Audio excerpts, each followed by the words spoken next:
the Prime Minister has arrived in Kolkata. There you can see him being greeted by the Governor and by Mamta Banerjee. The Prime Minister, along with the Chief Minister, will be conducting an aerial survey of the worst affected parts of Bengal, that is South Bengal, where large swaths of land have been devastated by Cyclone Amphan. At least 72 people are dead, confirmed by Mamta Banerjee, and the loss to property, houses, bridges, roads, crops has been enormous.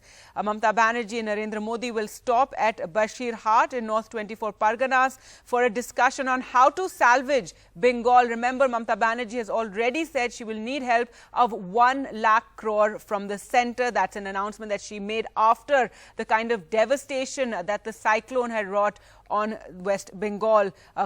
In fact, Kolkata was also very, very badly affected by the high-speed winds and heavy downpour that took place. After his meeting and after his aerial survey of Bengal, the Prime Minister will then fly on for an aerial survey of Odisha, and Mamta Banerjee will return to office and is expected also to participate in that video conference of opposition leaders. Remember, 5 lakh people had been evacuated ahead of the cyclone and were moved to shelter homes. Well, they have now been asked to stay there. It's been a double whammy for West Bengal, given that they were already dealing with the COVID pandemic, and in the midst of it, this devastating cyclone, Cyclone Amphan, that was one of the worst storms Bengal has seen in hundreds of years, that struck the state and devastated large parts of South Bengal. Kolkata too ripped apart by the cyclone. The fury of the cyclone, streets were blocked by thousands of trees that were felled due to the high winds and heavy rainfall.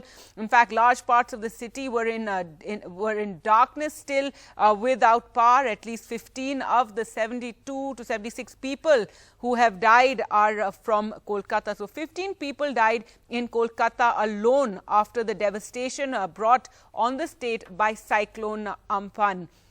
So the Prime Minister there arriving in Kolkata, and he is going to be conducting an aerial survey along with Mamta Banerjee. He did say that India stands with the state of Bengal, and that no stone will be left unturned to help the people of Bengal get through this devastating time.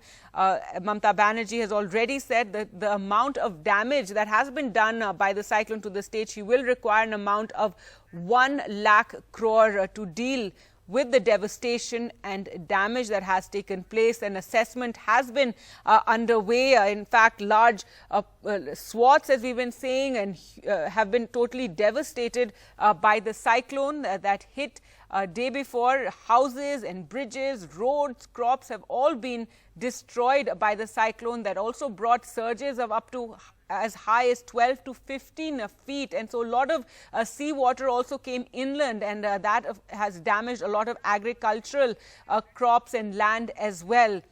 So 5 lakh people had been evacuated ahead of the cyclone striking West Bengal, and so far the government has asked for those people to remain in those shelters, as they also have no homes to return to. And it's a massive challenge for all involved, for the authorities, for the NDRF, and everyone involved, given that the country is also dealing with a pandemic of coronavirus right now. In the midst of that, to deal with this devastating cyclone that hit West Bengal, Mamta Banerjee, in fact, has said that the impact of the cyclone Amphan has been worse than coronavirus. So the Prime Minister there arriving to conduct that aerial survey. He will then go on to Odisha, where also he will conduct an aerial survey. As we said, the Prime Minister and Mamta Banerjee will be stopping at Bashirhat in North 24 Parganas. North 24 Parganas is one of the worst affected districts by the cyclone, and it's there that they will stop and discuss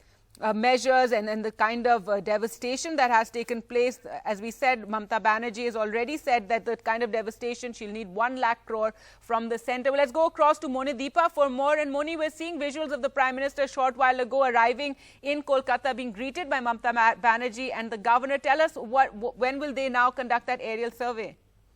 Well, almost immediately. They are supposed to board a chopper and head out towards Hingolganj, which is towards the Bashirhat side, the Sundarbans of Hingolganj, of South 24 Parganas. They'll be crossing vast stretches of that as well, and they'll be doing an aerial survey for about 30 to 40 minutes is what we are being told. All three will be in the helicopter. Soon after that, around 12 o'clock, and this is really flexible right now, around 12 o'clock they're expected to land at Boshirhat helipad. From there they go to the Boshirhat auditorium, where they will hold a review meeting with some administration officials. Given the situation, obviously not a huge entourage is going to show up, but district officials as well as some top government officials, Chief Minister, Prime Minister, Governor. The devastation is what the Prime Minister needs to witness firsthand, really, to understand the gravity of the situation. And then at 1 o'clock, I believe, they are expected to all fly back to Kolkata. And from there on, the Prime Minister heads out to Bhubaneswar, while the Chief Minister and the Governor head back to their offices. The flight will probably be on air for about 30 to 40 minutes. Right, and Monideepa, you've been reporting about how for West Bengal they've been dealing with the coronavirus pandemic, and now to deal with the devastation by this cyclone. And interestingly, this is the first time the Prime Minister has also been travelling out of Delhi since the lockdown. Well, indeed, it is reassuring that the Prime Minister felt compelled to come by. After 83 days, I believe he hasn't travelled for 83 days now because of the coronavirus situation. And it is probably very, very significant that he is coming in, because the kind of devastation Bengal has seen, and I'm out of Kolkata travelling towards Boshirhat myself, and the devastation is truly unimaginable.